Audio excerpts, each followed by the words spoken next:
following content may contain visuals that are disturbing, graphic, or sensitive in nature. Viewer discretion is advised. This material is intended for mature audiences and may not be suitable for all viewers. Please exercise caution while watching, and if you find such content distressing, we recommend discontinuing viewing. This disclaimer is provided to ensure awareness and to prioritize viewer well-being. All right, so just where is the Israel-Hamas war headed? Let's try and dissect this with our panel of guests. Joining me on the show tonight, Annette Bernstein-Reich, President of the Israel-Asia Chamber of Commerce, joins us live from Israel. We're also joined by Irina Sukerman, National Security and Geopolitical Analyst, joining us live from New York. Thank you so much to both of you for joining me on Global Lens. And if I could start with you, I think the most significant question at this point in time is this. There are several reports suggesting that Israeli forces have dropped leaflets warning Palestinians to flee at least 4 towns in southern Gaza. Does this mean that the Israeli offensive against Hamas is all set to expand from the north to the south? And if the answer is yes, then the question really is, where do the Palestinians go? Because all these weeks, the Israelis had been telling Palestinian civilians, please leave the north for your own safety, go to the south. What do you think is happening here? So first, hi Nea, good to see you again. You too. The leaflets that are asking few cities in South Gaza to go out and free the area is, I guess, temporarily. It's not that eventually, as you rightly said, where would they go? I totally understand. Probably they have some intelligence that in certain places in South Gaza, there are terrorists, the Hamas is hiding, so they have to attack there. But eventually, we cannot conquer the entire Gaza because, yes, there are civilians and we need also to protect the civilians. And that's what the Israeli forces are doing all the time with leaflets, with phone calls. They'll finish their job with those few sites in South Gaza. And those people can go back or stay in the safer areas in Gaza. You know, fact of the matter is that for weeks now, I have interviewed Israelis and I've interviewed Palestinians, and every Palestinian who's been on my show has actually said there is no safe space in Gaza any longer. However, when Israel makes its position about southern Gaza official in this manner, it raises serious questions about what it really intends to do, because there are many who are obviously accusing the Israelis of not only committing a genocide of the Palestinians, but of forcing them to leave Gaza altogether. That is the allegation that many Palestinians and those in the Arab world have been leveling against Israel, and is that not going to be reinforced now? Annette, I'll come back to you in just a moment, but let me put that question to Irina Sukerman. Irina, what do you make of this? Well, first of all, thank you again for hosting me today. Second, these claims are contradictory in nature. These states cannot both maintain that these Palestinians have nowhere to go and no way to escape, and at the same time claim that Israel is ethnically cleansing them from Gaza. You cannot ethnically cleanse anybody if they have no place to go. You can displace them. You can. People are being displaced as a result of conflict, and it is without a doubt a horrifying situation. But we are talking about a conflict zone where you have members of terrorist organizations who are not wearing uniforms, who are deliberately putting on civilian clothes and hide among the population. So yes, it is a natural consequence of that. There is very clear evidence that Israel is not targeting civilian populations deliberately. It has taken measures to provide humanitarian process for those who are eligible to leave through the Rafah crossing. There's been a delay for our move to let the civilians evacuate, and I'm not entirely sure how these claims can continue to be made, given that none of those states are offering a safe place for their refugees. Normally, during the course of any conflict, you can expect a large number of having to flee the country. That happened during the Syrian civil war, that happens all over the world. There are many other conflicts that are ongoing, and yet the claims here are being made uniquely against Israel, that out of all countries in times of conflict, it is the only country that is somehow deliberately targeting civilians. That is very hard to believe, and I think those states have the burden of evidence on them to make those claims, and they have not presented any. You know, it is one thing to accuse other countries in the region of not offering refuge to the beleaguered Palestinians, and while that may be a valid point, it is quite another for Israel to be accused of carrying out ethnic cleansing. So let me go back to Anat at this point. Anat, that is at the heart of the matter now. You know, I've said this for many days now, that in the immediate aftermath of the 7th October massacre, the global sympathy lay clearly with Israel.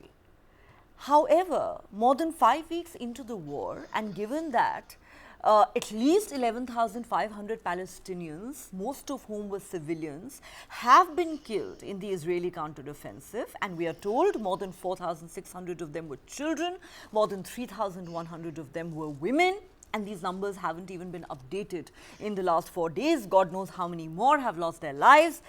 The mood of the world is changing fast. From victim, Israel has now gone to being perceived widely as an aggressor, as an oppressor. You are now being accused of carrying out a genocide of the Palestinian people. And if this war does expand from the north to the southern part of Gaza, then yes, accusations of ethnic cleansing will be made all over again. And again, I will ask, where do these people go? There is the ocean on one side, there is Egypt on another side, and then there is Israel. There has been a blockade for a long time, and Egypt too has refused to take any refugees into its country. Why aren't you calling for a panelist from Egypt to help their brothers from Gaza? Gaza was belonging to Egypt many years back. So Egypt has the entire Sinai Desert, which is empty. Egypt doesn't want them. Egypt doesn't want to give them space for those refugee camps or for temporarily place. It's eventually, I mean, you want us to continue to be the victims. That's what you're saying, because not at all. What choice do we have now when the Hamas leaders are going in public and saying again, time and again, we will do October 7 twice and thrice and the fourth time. So what choice do we have? We must protect ourselves and fight the Hamas. What the world is expecting from us? To sit idle, to wait for the second 7th October? If LET, and I was talking to my Indian friends, if the terrorist group LET approach India and tell you, we will do again 26/11 when we are coming close to 26/11, would you sit idle and do nothing? What are we supposed to do? To sit and wait? There's no one to talk to in the Hamas. The only thing that they want to do is to kill us. When everybody is shouting from the river to the sea, it means that there is no Israel. So what choice do we have? Okay, you say what choice do we have? This is about self-defense, and nobody is saying that you sit idle. The question now is that what happened on the 7th of October was horrendous. 1,200 Israelis were butchered. But isn't it equally horrendous that close to 12,000 Palestinians, mostly civilians, and thousands of them women and children, have been killed in the Israeli counteroffensive? The question that Israelis are being asked today, Anna, and it's not just me, it is people around the world who are asking these questions. How many more Palestinians have to die for Israel to think that it has avenged 7th October? If those 1,200 Israeli lives were precious, and of course they were, why do these 12,000 Palestinian lives not count? So every soul, every person is precious, okay? And my heart goes to any civilian that lost their life in this battle. This is not the story. When you're talking about the numbers, we don't know the real numbers. When we spoke about it, these have been corroborated by the United Nations, Anat. It's not just the Gazan Health Ministry. These have been corroborated by the UN, by the World Health Organization. And who gave them the numbers? They are not on the ground. The people. They are on the ground. I'm sorry, I disagree with that. Aid agencies are very much on the ground. UN has offices there, UN has shelters there, and they have said repeatedly, the WHO Director General Tedros Ghebreyesus said just yesterday, they have lost contact over the last couple of days with their own staff in Gaza. Their staff have been killed in Gaza. So let's not pretend they are not on the ground. They have also lost lives in Gaza, Anna. I feel sorry for everyone. I mean, it's not that we don't feel sorry, and we do anything we can. This is a war. I'll give you a solution. If Hamas really wants to put an end to this and save his people, there are two simple solutions. One, give us our hostage. We'll stop now. And second, surrender. Surrender, go out of Gaza. Same day the war will stop. They don't want to do it. Isn't that a good solution? We'll allow them to move out of Gaza. Would they do it and stop this crazy war that we don't want it, they don't want it? We have a solution, but they don't want to do it. They want to hide, they want to fight, and they want to kill. We have no choice. And if we go again to the numbers, many of the casualties are terrorists. Do you know the number of terrorists? They were talking about 30 or 40,000 terrorists in Gaza. Maybe they killed. How do you know the numbers? Hamas is using the entire international media to put pressure on Israel. Israel is making whatever it can to avoid casualties of civilians. This is the way we work. I wish that at the end of this war, we will prove to you that we were right and they were manipulating the entire international media to put pressure on Israel to stop.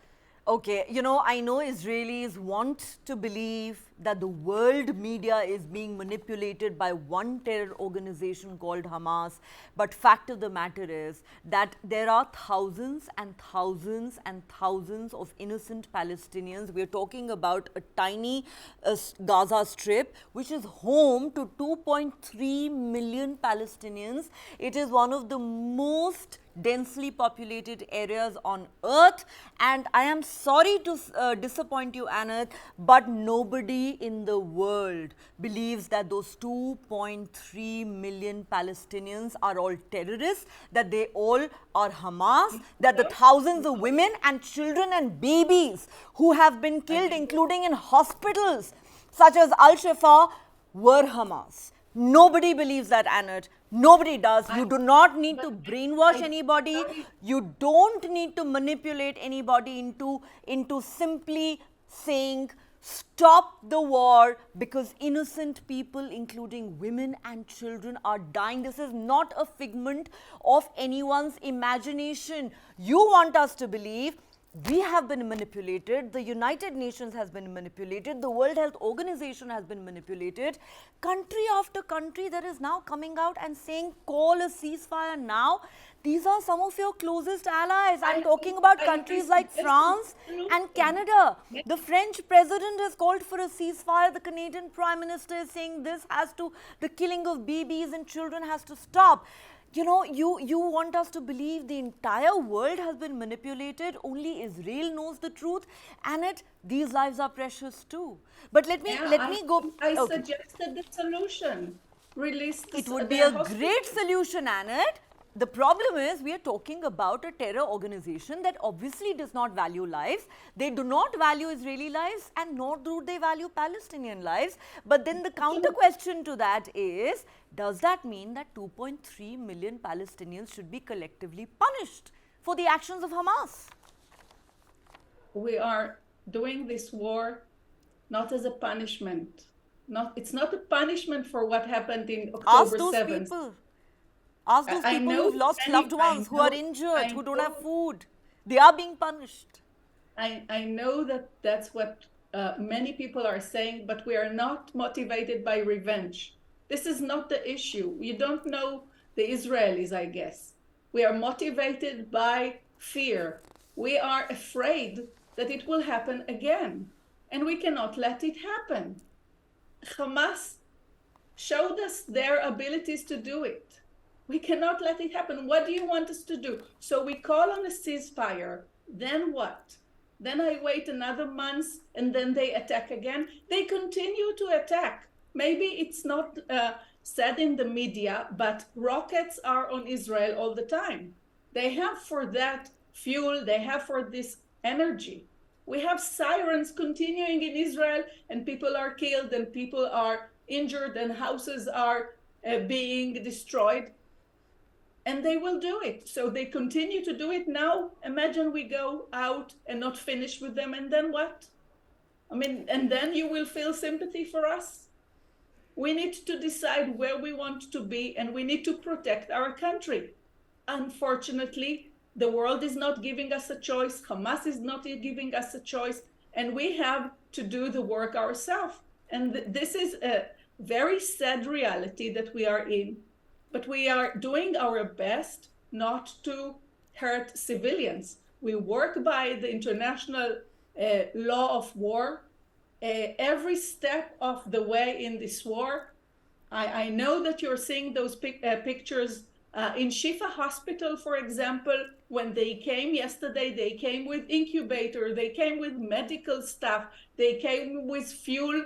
They even suggested to take they suggested to take the preemies to hospitals in Israel and treat them in Israel.